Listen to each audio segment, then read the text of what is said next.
Creo que ya la aceptaste. A ver, ahí va.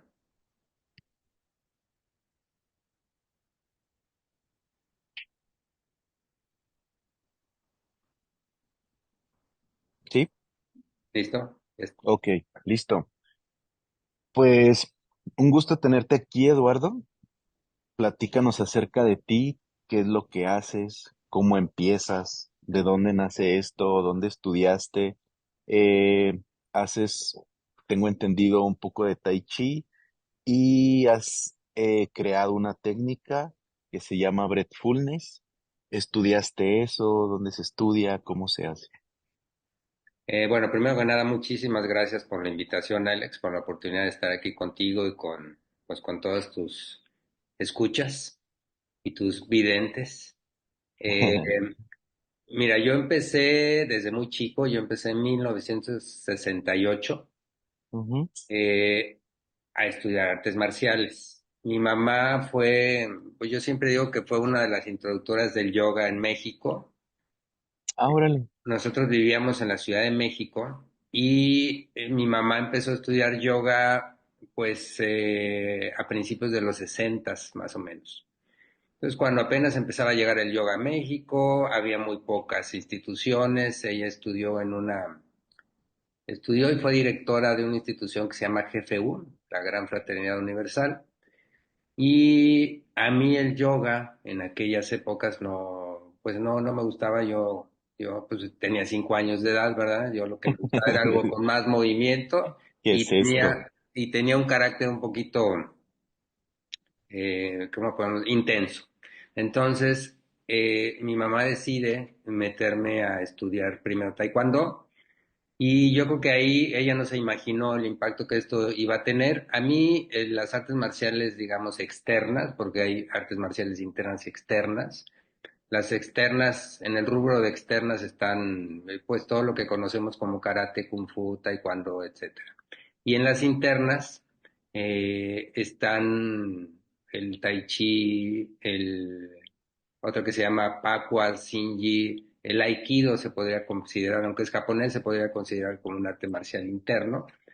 Ok, Y, eh, y al ir evolucionando, al ir yo en aquella época, esto fue en 1968 cuando yo entré a estudiar, no había tai chi, no había, había un poquito de kung fu, pero todavía era como muy desconocido. Lo que más había era taekwondo y karate. Entonces yo empecé a estudiar primero taekwondo, era demasiado estricto y de ahí me brinco o me cambian a karate con un maestro, Sergio Cabrales, que era pues una persona muy, ¿cómo te puedo decir? Muy bueno para enseñar a los niños. Eh, ok. Mi primer maestro de taekwondo se llamaba José Luis Olivares, que era muy joven en aquella época y como que no tenía tanta paciencia para los niños en aquella época. Entonces, era un, era, era amigo, José Luis y Héctor Olivares eran amigos de la familia, entonces Ok. yo por eso entré al taekwondo. En aquella época acaba de llegar casi también a México el taekwondo, lo que comúnmente se conoce como Mudo Kwan. Y que es una escuela todavía muy grande, muy conocida y muy famosa de Dai Wan Moon, que fue el que la abrió. Y bueno, y ahí empiezo, pero a mí siempre me interesó como la parte de la mente, la parte de la respiración. ¿Por qué? Porque había muchísimos libros y muchísimas cosas de ese tipo en mi casa. Yo ya en aquella época conocía al maestro de mi mamá, que fue con el que me inicio en todas estas cosas, que él era el doctor Prisciliano Cobosmar, que pues fue de los iniciadores del naturismo en México. Había solamente dos doctores en la Ciudad de México en aquella época. Uno era el doctor Prisciliano Cobosmar y el otro era un alemán que se llamaba Juanito, don Juanito Stern, le decían.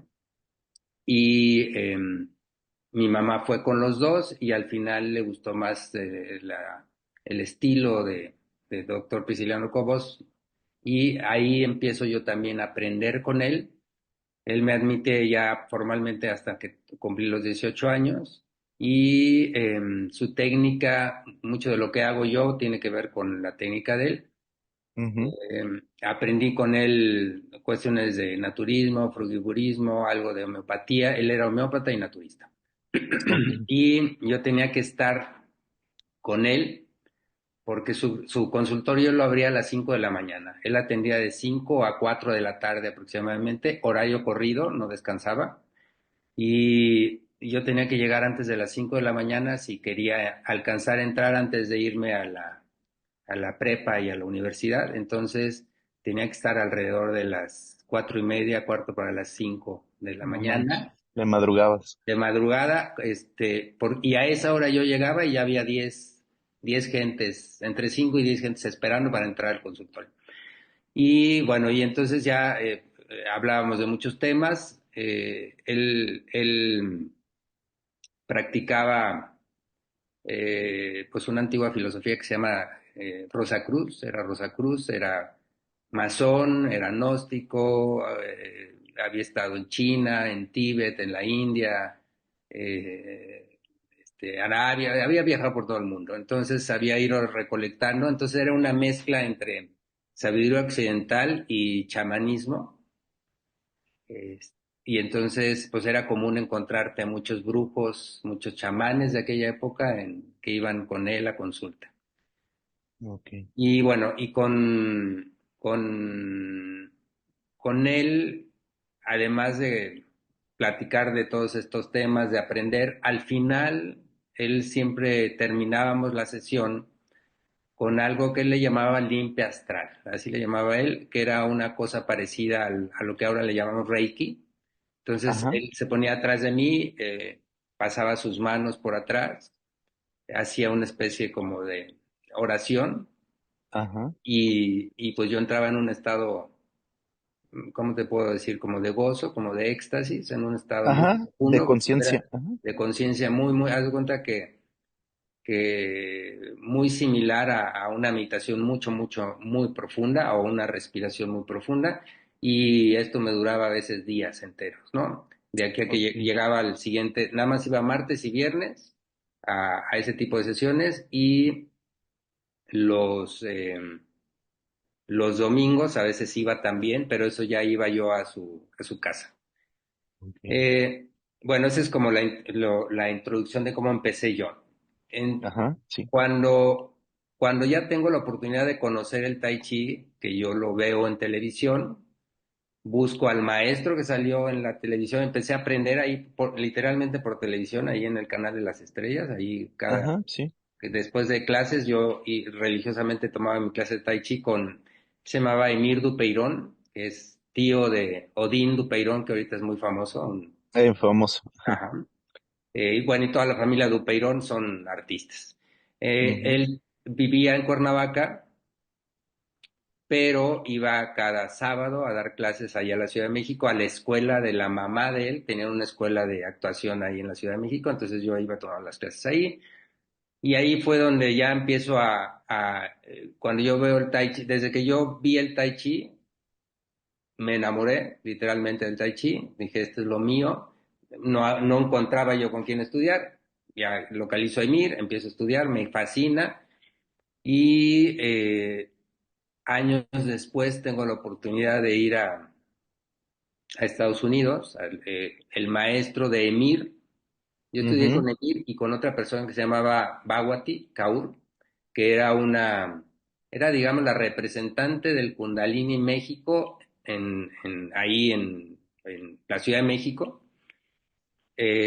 Bhagwati era yogi, pero también estudiaba con mi mismo maestro en Los Ángeles. Entonces empiezo a estudiar con los dos, me meto mucho en el rollo del Tai Chi y yo fui maestro de la Academia de Policía aquí en Guadalajara y Ok. estando dentro de la Academia de Policía nos mandan a estudiar un taller, una especialización a Los Ángeles con un maestro que se dedicaba a este tipo de cosas. Era el maestro, era un japonés, Takayuki Kubota, que es una de las grandes, acaba de morir hace poco, de las grandes eminencias, o era de las grandes eminencias del karate en el mundo. Se le consideraba, y tenía ahí un diploma muy grande, es el tesoro viviente del karate en el mundo, ¿no? Era una personalidad. Entonces yo voy a estudiar con él, junto con el que era mi maestro de técnicas policíacas aquí en Guadalajara, Ajá, y vamos allá nosotros dos, y llegando yo a Los Ángeles, me pongo a buscar, yo sabía que el maestro de Mir y de Bhagwati estaba en Los Ángeles, me te lo pongo a tengo que buscarlo. encontrar. Sí, me puse a buscar ahí en el internet de aquella época que era la sección, ¿cómo se llama? Sección amarilla, no, no era la amarilla, la blanca, ¿no? Del Ajá, directorio sí. telefónico, ahí me pongo a buscarlo, lo encuentro, le hablo por teléfono, entre mi mal inglés y su inglés achinado, pues fue toda una bronca, pero llegamos. Entonces me llevo yo a mi maestro de karate para allá, a mi Ajá, maestro de técnicas policíacas, se llamaba Marco Tulio León, me lo llevo para allá, le dije, oye, pues acompáñame, me hace el paro, nos vamos temprano, antes de ir a tomar el curso. El curso nosotros teníamos que empezar como a las 10 de la mañana y las clases mi maestro de Tai Chi se llama James Wing-Woo. Las ujú, clases con James empezaban a las 8 de la mañana, entonces no tenía ninguna bronca, de 8 a 9 íbamos. Y pues llegué, empecé a tomar las clases con él, realmente era fuera de serie, y de ahí ya iba yo a tomar el curso de técnicas policíacas y de karate con Kubota. Y estando allá, pues mi maestro era totalmente pues enfocado a lo policíaco y enfocado a lo japonés. Él casi siempre había estudiado técnicas japonesas, aunque estudió también algunas cosas de los israelitas, del Mossad, pero estaba más enfocado a lo japonés. Entonces me decía, él le preguntaba mucho a mi maestro, porque mi maestro era muy amigo del japonés, de Kubota, del policíaco. Eran ajá, sí. muy amigos. Entonces le preguntaba, oye, ¿y qué te parece Kubota? ¿Y qué te parece? Entonces ya un día le dice, ¿sabes qué? Es que a mí no me parece buen maestro el japonés, ¿no? Kubota. Y le dijo, pero ¿por qué no? Si tiene tantos alumnos en todo el mundo, le dijo, porque yo considero que un buen maestro no es el que le enseña a pelear a la gente, sino un buen maestro es el que le enseña a no pelear a la gente y a enfocarse más hacia el tema de salud. Entonces, Mm, mi maestro se quedó así impactado, pero le siguió preguntando cosas y que si era efectivo el tai chi, que si esto, que el otro, y bueno, y un día le dice, mira, ven, entonces le pone un video en donde el japonés está tomando clases particulares con mi maestro, con el de tai chi, y entonces ahí se le cae, hace cuenta, porque para que un japonés acepte tomar clases con un chino es así como, pues culturalmente están peleados, ¿no? ajá, sí, Y sí, sí, aparte, sí. pues son técnicas distintas. El karate dice que es mejor que los chinos, etcétera. Entonces se queda así impactado y dice, no, no puede ser. Y dice, si este señor está tomando clases con este otro, pues quiere decir que este está arriba del otro, ¿no? Entonces se le cae. Algo ha de saber, ¿no? Sí. Y ya empecé a estudiar con él. Yo iba más o menos 1 o 2 veces al año. Me quedaba 15 días allá y fui aprendiendo toda la técnica de tanto del Tai Chi como técnicas de Qigong, Qigong son como movimientos que se combinan con la respiración, es como una especie de, llamémosle yoga en el que no estás acostado en el piso generalmente, aunque sí hay técnicas en el piso, y aprendo toda la cuestión, porque él era sacerdote taoísta, aprendo toda la cuestión de las técnicas de respiración, de la filosofía taoísta. Ujú, ¿Qué otra cosa? Y después, yo años después empecé a estudiar yoga, Ashtanga Yoga, y él un día me ve haciendo ahí los ejercicios de yoga, porque yo no tomaba, él también daba clases de Kung Fu, pero yo las clases de Kung Fu generalmente no las tomaba. Entonces, en el Inter, primero iba a una clase de Tai Chi, después una de Kung Fu y después seguía otra de Tai Chi. Entonces, en el Inter yo estaba haciendo ejercicios de yoga ahí en un rincón del gimnasio y se me quedaba viendo y luego ya se acercó así como con las manos en la espalda, me dijo, si sigues haciendo así el ejercicio te vas a lastimar la rodilla. Y entonces bien, hazle así ya, me corrige, ¿no? Bueno, sigo haciendo, cambio de ejercicio y luego se vuelve a acercar, me dice, si sigues haciendo eso te vas a lastimar la espalda, así no se hace. Entonces, así, ¿no? Y entonces le digo, bueno, ¿sabes yoga? ¿cómo se hace? Sí, entonces le dije, ¿sabes yoga o qué? Me dice, no, yoga hindú no, dice, sé Taoyin, que es el yoga chino. Ujú. Le dije, oye, pues me brillaron los ojitos, le dije, oye, pues me enseñas, Enséñame. ¿sí? Y entonces me dijo, sí, vente mañana antes de empezar la clase. Entonces ya me empezó a enseñar ahí, las técnicas de Taoyin, que es un yoga muy suave, muy noble, muy ligero. Ahora le llaman Yin Yoga. Esta es como la terminología occidental. Y bueno, ahí empecé con todo eso. Y más o menos en el 98 haciendo yo fue como un año muy crítico en mi vida porque falleció mi mamá, mi papá literalmente tuvo llamémoslo que, se le, los médicos lo explicaron como que tuvo una demencia súbita, digamos que se Ajá. volvió loco súbitamente, de un día a otro. Ajá, sí, sí. Como un choque nervioso y lo tuvimos que internar y todo esto ocasionó que mi mamá falleciera del estrés. Ujú, Entonces, pues yo ya, me fui a vivir solo, estaba yo un día haciendo mis meditaciones que yo hacía y utilizaba una técnica de respiración y de repente mi cuerpo durante varios días quería hacer o sea, quería hacer algo.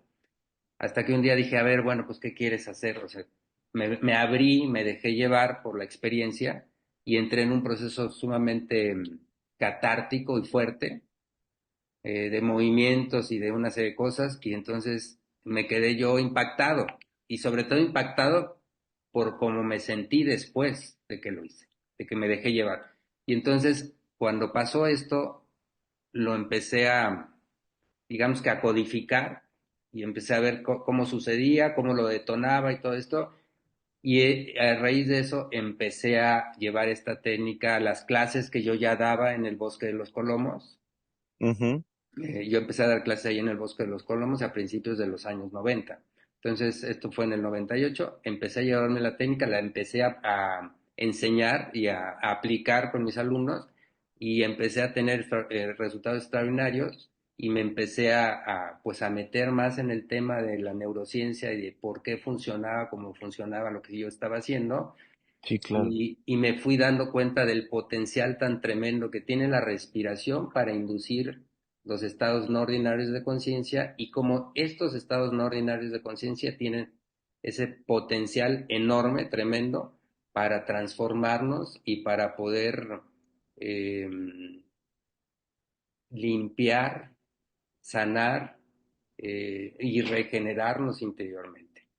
Y Energéticamente y físicamente, perdón que te haga la sí, pausa. sí, energéticamente y físicamente, Ok. emocionalmente, a todos los niveles. Es impresionante. Sobre todo es como yo les digo que a mis alumnos que es como una terapia, aunque no hablas tú, no platicas tus cosas, pero estás llevando a cabo un proceso tan fuerte interior que te empiezas a alinear y empiezas a cambiar tú. Y si esto lo combinas con una terapia tradicional psicológica, pues es fenomenal, ¿no? De hecho, conmigo afortunadamente van muchas personas que se dedican a todas estas cuestiones de la psicología, Emocionales.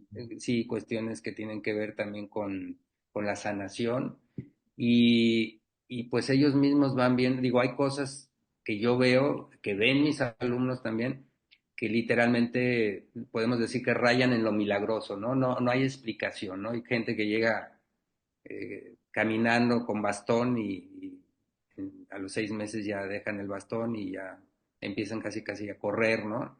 Entonces es impresionante. Yo también me impacto cada vez que veo los resultados y, y la satisfacción que yo siento al ver ese resultado no tiene palabras, ¿no? No se puede pagar con nada. Ok. ¿Qué casos de remisión espontánea has tenido ahí en tus clases que tú hayas dicho? Wow. Mira, espontánea que en ese momento se haya curado, no, pero en un lapso de tiempo corto, sí, mira, desde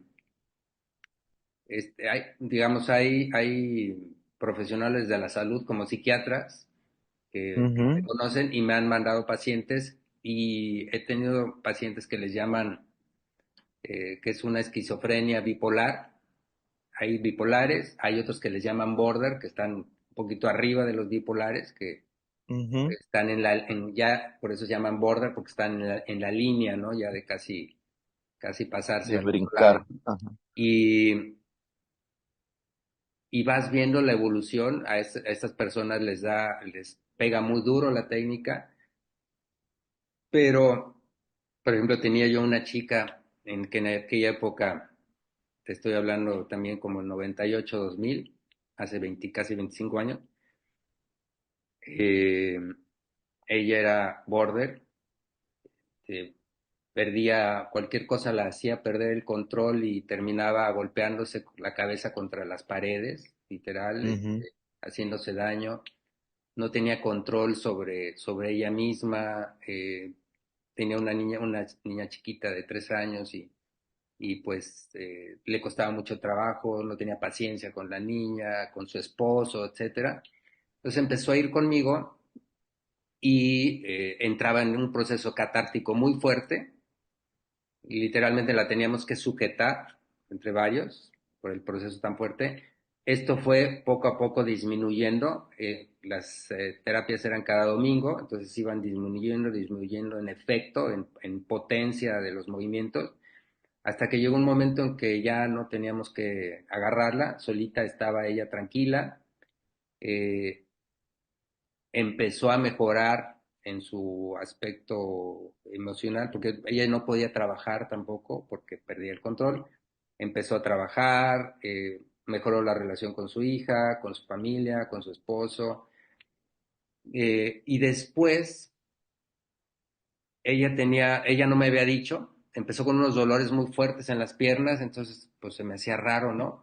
Digo, normalmente cuando Ujú. sucede esto es porque se está desbloqueando algo en alguna parte del cuerpo, pero eran muy intensos.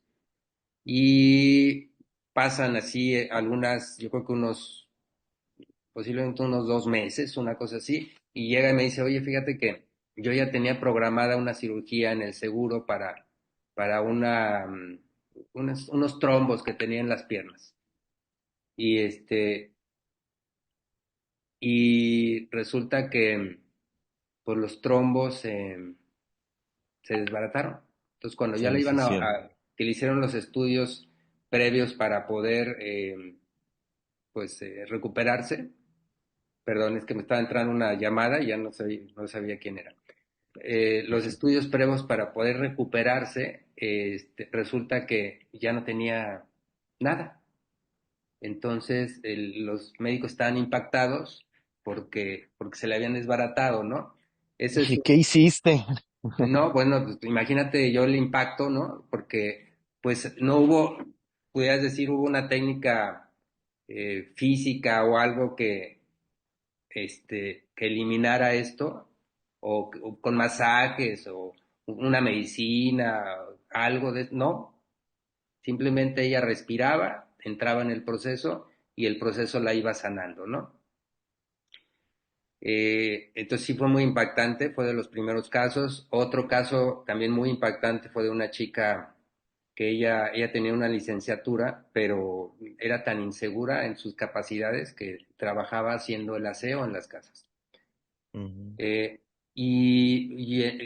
empezó a ir con nosotros, empezó a respirar, empezó a entrar en el proceso y en una de las sesiones, al cabo de un tiempo, la vi que estaba como hecha bolita en el piso y entonces ya me acerqué, le dije, ¿qué estás sintiendo? Me dijo, no, es que estoy adentro del vientre de mi mamá. Siento que estoy adentro del vientre de mi mamá ¿y qué sucede? Me dice, es que se están peleando mi mamá y mi papá. Entonces, pues le dije, ¿qué están diciendo? Me dice, es que mi papá no quiere que yo nazca. Y mi mamá le dice que ella no va a abortar, que ella me va a tener y ese es el motivo del pleito. Entonces le dije, ¿qué más está sucediendo? Me dice, no, pues ya mi mamá corrió a mi papá y que se vaya, ¿no? De la casa.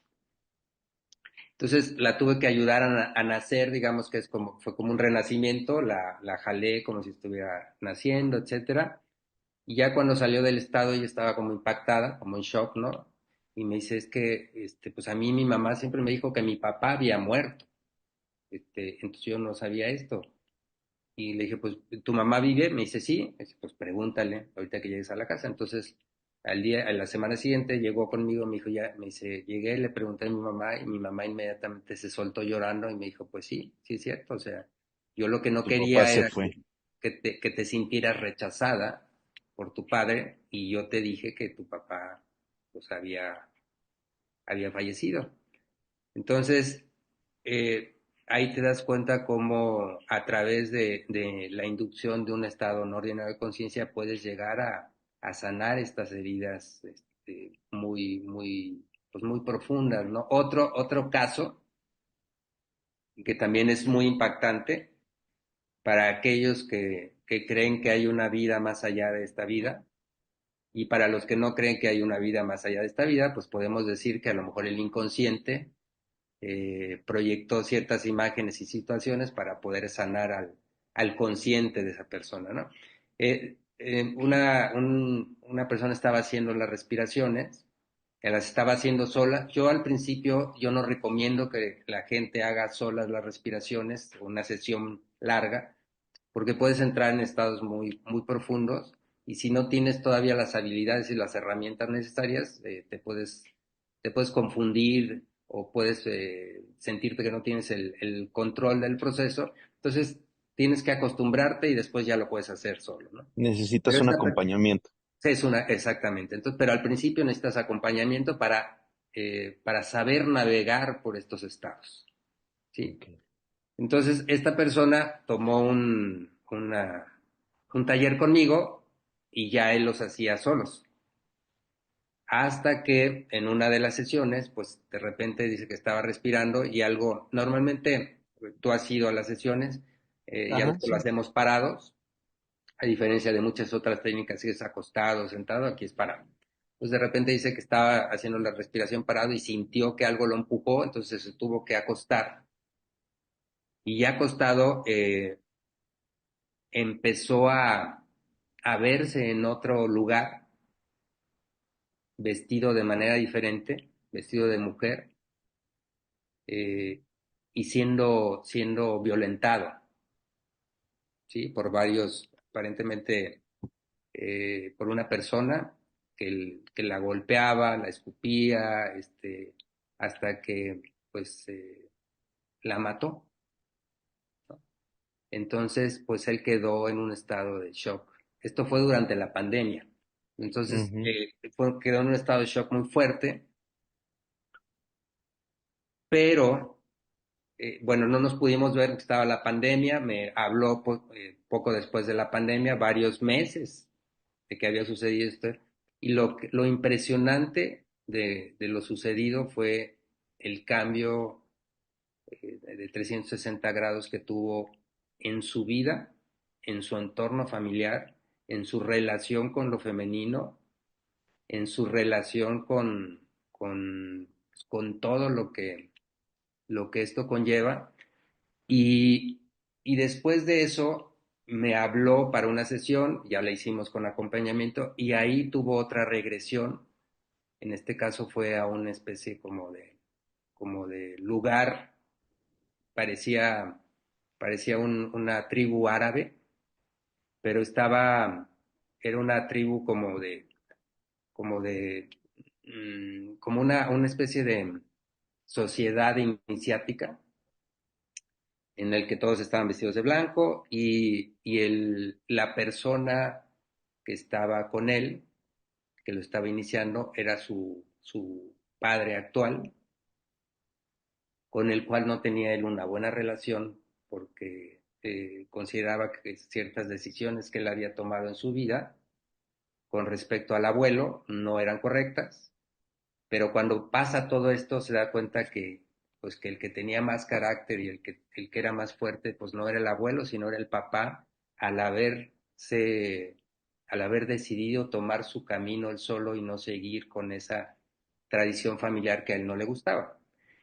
Y bueno, entonces sale de esta regresión, queda impactado por lo real, porque aparte como que retoma ese contacto con esa sabiduría antigua, lo inician en esa proceso de respiración y al regresar, pues retoma y sana esa relación con su papá. Entonces digo, para mí es algo muy, muy bonito Qué de ver, chido.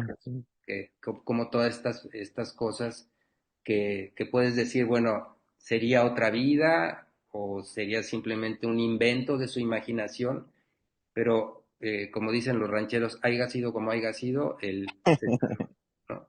El impacto que tiene, ¿no? El impacto emocional que esto tuvo, ¿no? Ok, Eduardo. Te quisiera hacer una pregunta. ¿Qué impacto tiene que nosotros solo respiremos por la nariz? Está muy de moda, lo he visto en varios deportistas. Se tapan la boca, incluso, bueno, yo lo he hecho, me he tapado la boca en la noche y la verdad que duermes increíble. Sí, mira, yo como les digo a mis alumnos, ¿no? El día que te puedas comer unos tacos por la nariz, entonces puedes respirar por la boca. Cada parte del cuerpo tiene su función. La boca es para comer, la nariz es para respirar. La nariz tiene no nada más la función de filtrar, calentar, humedecer el aire, tiene muchas otras funciones, entre ellas la producción de óxido nítrico en los senos paranasales. El óxido nítrico es un súper antioxidante, es un bactericida, es un fungicida, es un virucida, etcétera. Tiene la particularidad de vasodilatar todos los vasos sanguíneos del cuerpo. Tiene la particularidad también de ayudarnos a oxigenar mejor la sangre.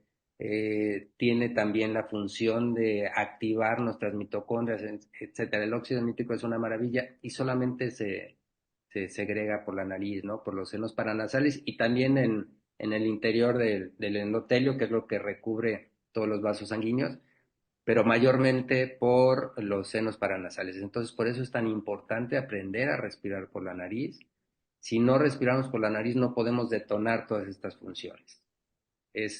La respiración por la nariz, inclusive tiene la particularidad de estimular también mucho más nuestro cerebro.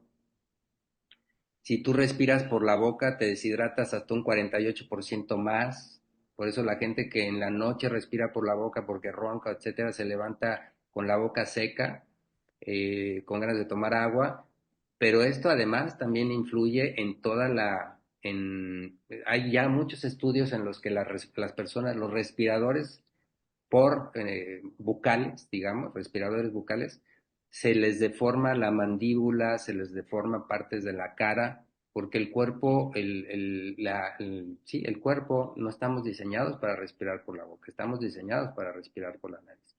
Mientras la nariz también ofrece una resistencia al aire, esta resistencia al aire permite que se produzca más dióxido de carbono, permite que también el óxido nítrico se segregue mayormente, y esta producción de dióxido de carbono es importantísima. Normalmente nos han dicho que el dióxido de carbono lo han satanizado y nos han dicho que es muy malo, y resulta que ahora cada vez salen más estudios en los que el dióxido de carbono es importantísimo para poderte oxigenar y para poder estar sano. ¿Por qué? Porque el dióxido de carbono es un vasodilatador también, al igual que el óxido nítrico.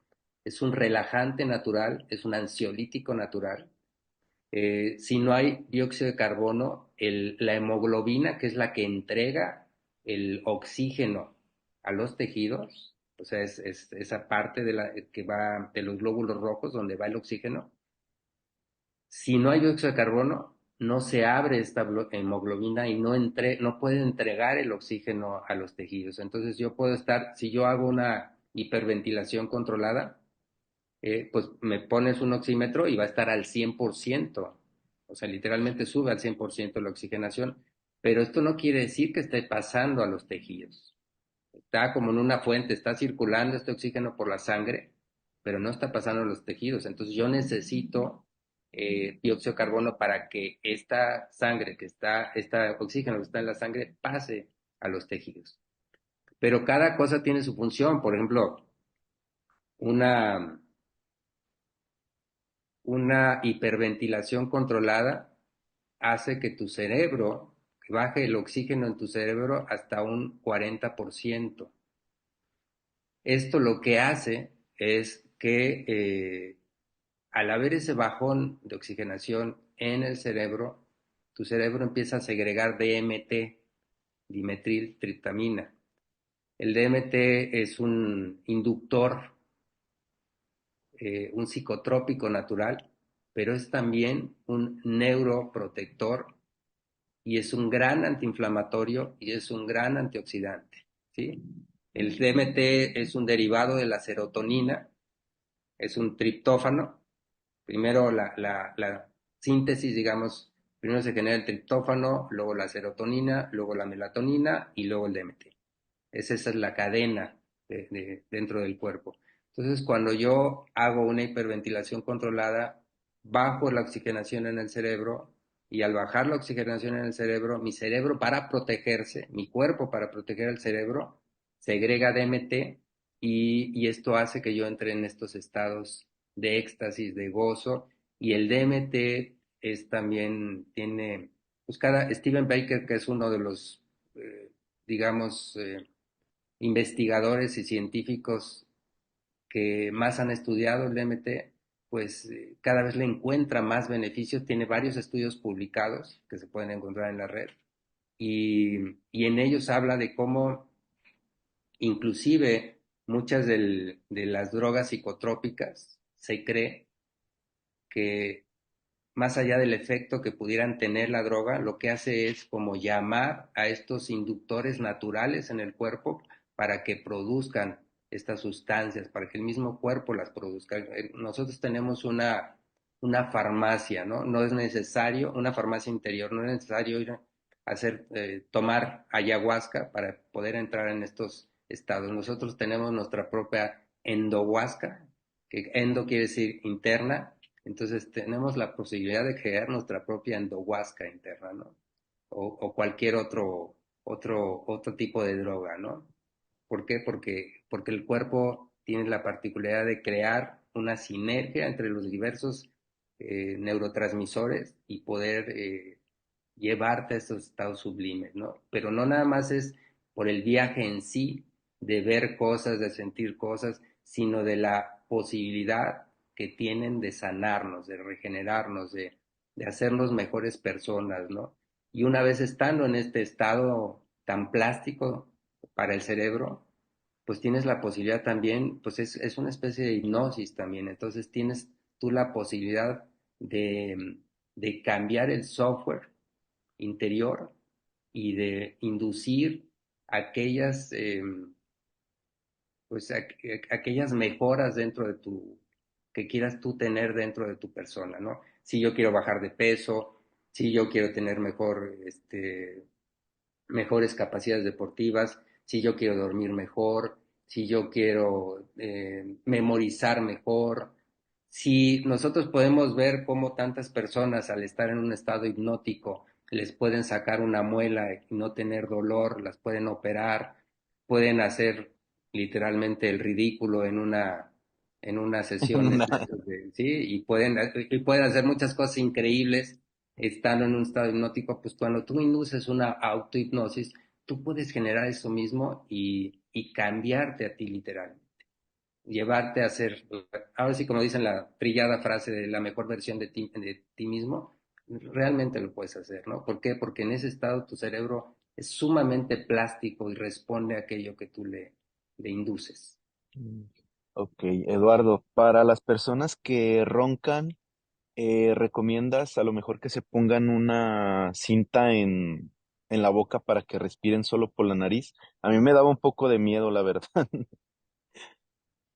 Es lo mejor que pueden hacer, ¿eh? Porque cuando se oye un poco, kamikaze, ¿no? Hasta terrorista, ¿no? Ponerte aquí la banda en la boca, pero cuando tú forzas a que tu cuerpo respire solamente por la nariz, como ya lo expliqué hace rato, permites que entre de manera más pausada y rítmica la respiración, que cuando tú respiras por la boca y entonces al respirar por la boca inmediatamente entras en una hiperventilación y la hiperventilación te desoxigena a nivel cerebral y no permite que entres en un sueño profundo y relajante. No descansa, se podría No decir. descansas nada. Entonces, por eso yo a todos mis alumnos les digo, de cajón que se pongan para dormir la cinta en la boca, ¿no? Inclusive en uno de los libros que yo tengo escritos, ahí lo pongo, ¿no? Pónganse,